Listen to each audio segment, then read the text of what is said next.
Okay, we're now at section 20.4, generators. Let's see, we need the next slide. Generators and motors are important practical devices that operate on the principle of electromagnetic induction. First, let's consider the alternating current or AC generator, which is a device that converts mechanical energy to electrical energy. In its simplest form, the AC generator consists of a wire loop rotated in a magnetic field by some external means, as you can see in the figure on the left. The figure on the right is a plot of the alternating EMF induced in the loop versus time. The figure on the right is a plot of the alternating EMF induced in the loop versus time. Okay, we're back to our photo that we opened up with, the generators. You can see from the ladders that these are pretty large turbines. In commercial power plants, the energy required to rotate the loop can be derived from a variety of sources. In a hydroelectric plant, for example, falling water directed against the blades of a turbine produces the rotary motion. In a coal-fired plant, heat produced by burning coal is used to convert water to steam, and this steam is directed against the turbine blades. As the loop rotates, the magnetic flux through it, magnetic flux through it changes with time, inducing an EMF and a current in an external circuit. The ends of the loop are connected to slip rings that rotate with the loop. Connections to the external circuit are made by stationary brushes in contact with the slip rings. If you've gone down into the valley, like on the way down to Harlingen or maybe other areas, you see these big wind farms where the wind moves these propellers that generate electricity.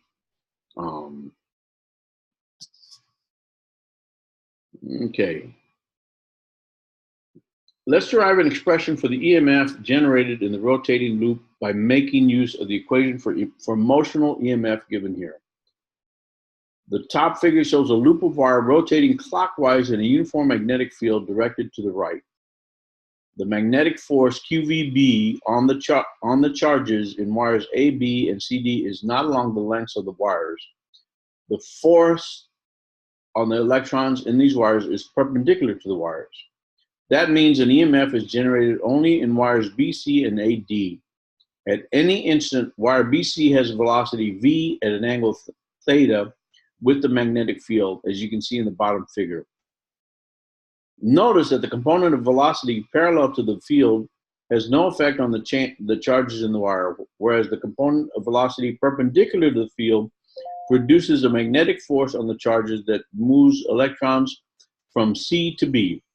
The EMF generated in wire BC equals B times L times V perpendicular, where L is the length of the wire and V perpendicular is simply the component of velocity perpendicular to the field. An EMF is also generated in wire DA, and the sense of this EMF is the same as that in wire BC.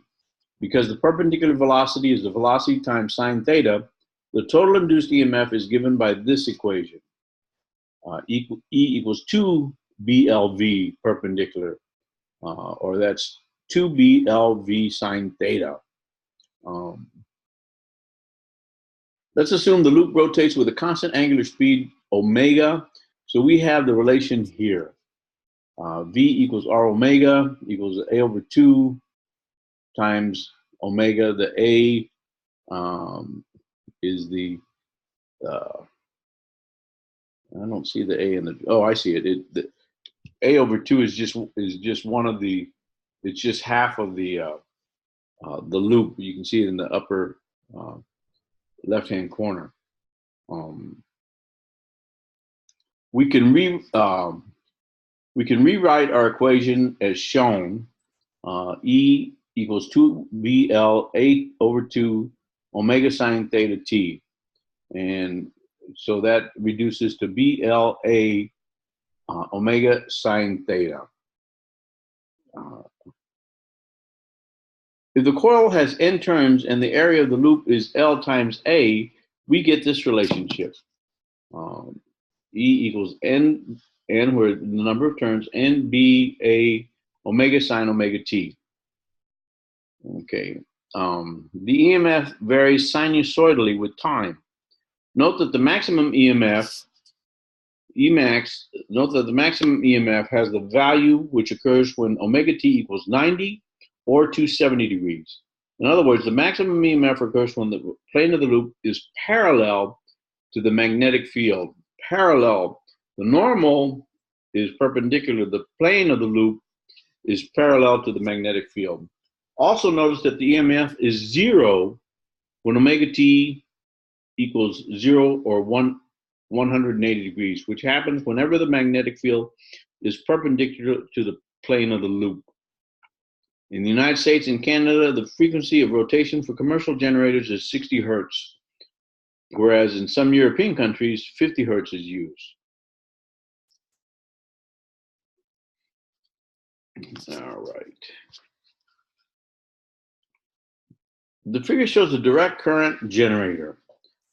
The components are essentially the same as those of the AC generator, except that the contacts to the rotating loop are made by a split ring or commutator. In this design, the output voltage always has the same polarity, and the current is a pulsating direct current, as shown in the graph on the right. Note that the contacts to the split ring reverse their roles every half cycle. At the same time, the polarity of the induced EMF reverses. That means the polarity of the split ring remains the same. A pulsating DC current is not suitable for most applications. To produce a steady DC current, commercial DC generators use many loops and commutators distributed around the axis of rotation so that the sinusoidal pulses from the loops overlap in phase.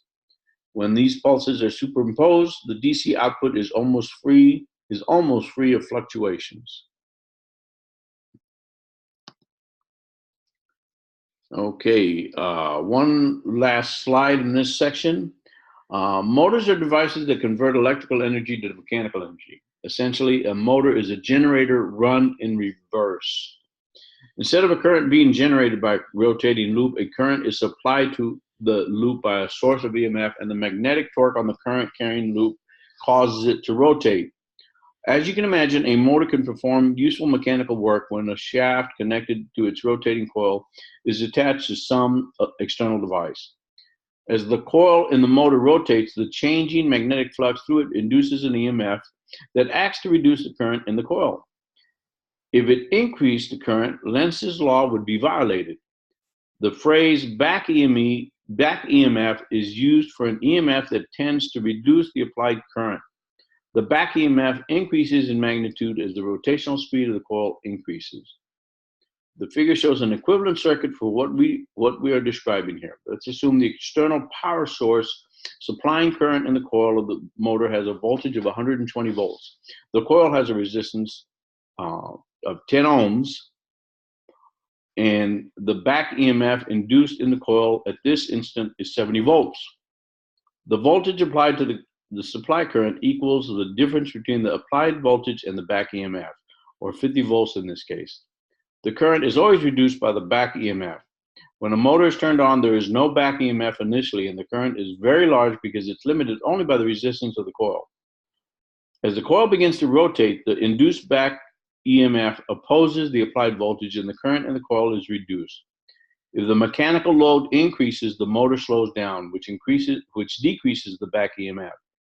This reduction in the back EMF increases the current in the coil, and so also increases the power needed from the external voltage source. As a result, the power requirements for starting a motor and for running it under heavy loads are greater than those for running the motor under average loads. If the motor is allowed to run under no mechanical load, the back EMF reduces the current to a value just large enough to balance energy losses by heat and friction.